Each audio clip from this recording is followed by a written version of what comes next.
So Spider-Man Homecoming, easily one of my favorite MCU films. I love it. And Tom Holland is easily the best Spider-Man. So I was really interested in the sequel, Spider-Man Far From Home, where they were going to take this character after the events of Infinity War and Endgame. So now that Spider-Man Far From Home is finally out, and I finally got to watch it, let's talk about it. Follow his tongue. I think Nick Fury just hijacked our summer vacation. So I was hearing a lot of good things about Spider-Man Far From Home and a lot of mixed reviews on YouTube. So what did I think of it? Well, probably to the surprise of no one, I really liked Spider-Man. I really liked Far From Home.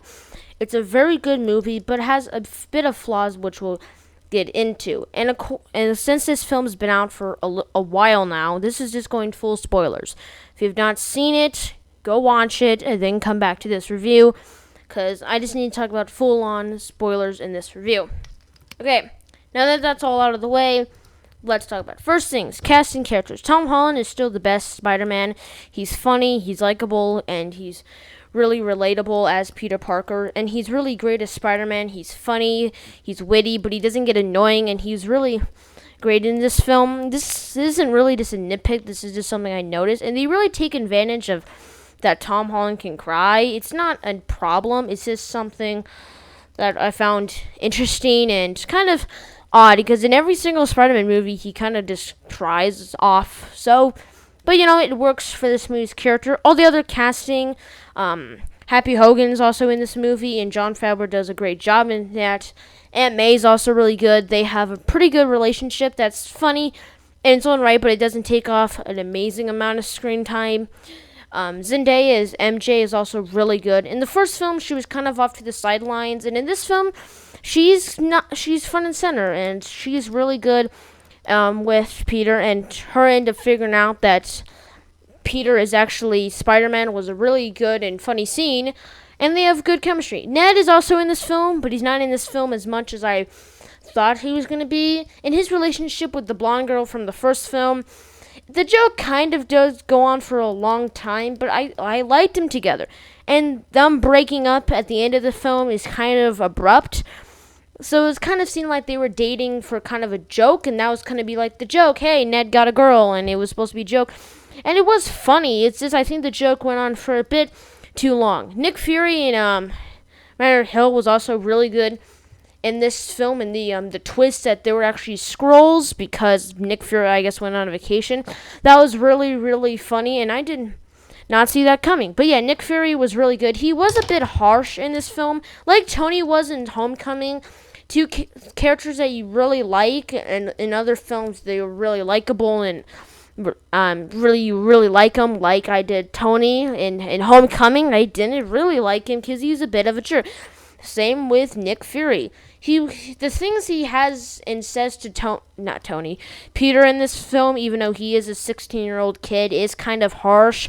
And just the things he says, but he's still really good in this film. Of course, the big one and the big new one is Jake Gyllenhaal as Mysterio. And this is where fans are divisive. Some people love him, some people like him, some people don't like him. I'm the person that loved him as Sinestro.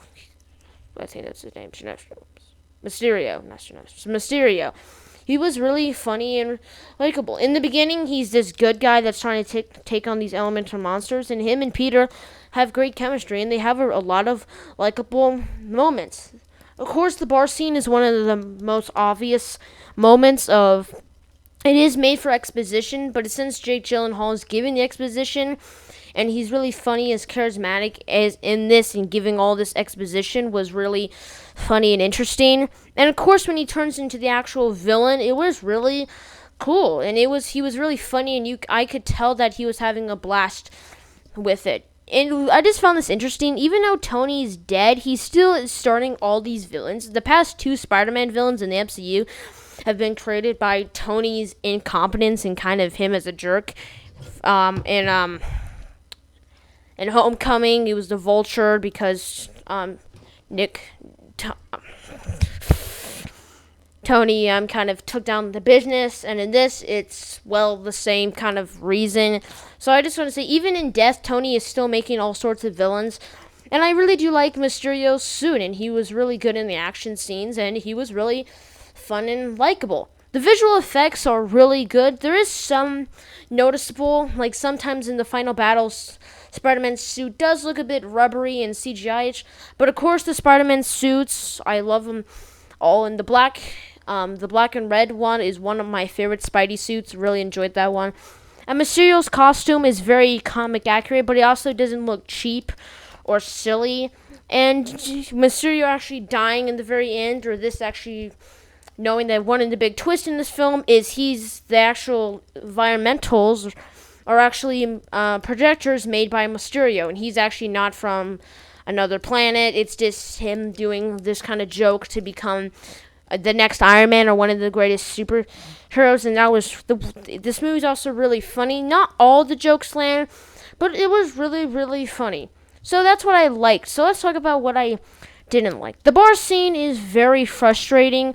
That he learns from these mistakes in this film, but why would he give glasses that Tony definitely made for him to somebody he doesn't even really know? And yes, Peter admits it in the film, saying I messed up, and he's kind of upset about it, and he does learn from his mistakes, but that was it was a bit odd of decision, and it doesn't really make sense. And some of the character choices doesn't always add up. Like the way sometimes Nick Fury acts is kind of odd. As I said, he's very harsh to Peter, but also he's just really gonna just buy that Peter tells him that Mysterio is actually a fake, but he just doesn't want to admit it. And that's kind of strange, because what Nick Fury has seen over the years, aliens, all sorts of stuff, even people disappearing, and he wouldn't believe this thing is real, and it's kind of weird. This is just something that I figured out. When they're in the bar, the people in the bar, which of course this wouldn't make sense, because the people in the bar do work for Mysterio, so it doesn't make sense. But let's just say they weren't. They just don't mind that Mysterio's in this costume, and Peter's also in this black outfit, and it just doesn't really lend out. As I said, some of the visuals aren't always great looking. There's some pretty interesting CGI of the people, and there's not a lot of it, but especially at the end where Peter and MJ are swinging, it does look noticeably green screen, but that's kind of just a minor thing. Most of the visuals are very good, and there's just some jokes that don't always land, like when Peter has these glasses and he tries to ascend it to the bus that he's trying to tag. I did get a few chuckles, but I did find out that I did notice that scene wasn't amazing. It was kind of weird, and the joke went on for far too long. And also the two end credits where J.K. Simmons plays J. Jonah Jameson. And that was a fun scene to see him in. But I think that should have been in the beginning, not the beginning. I think that should have been in the film still.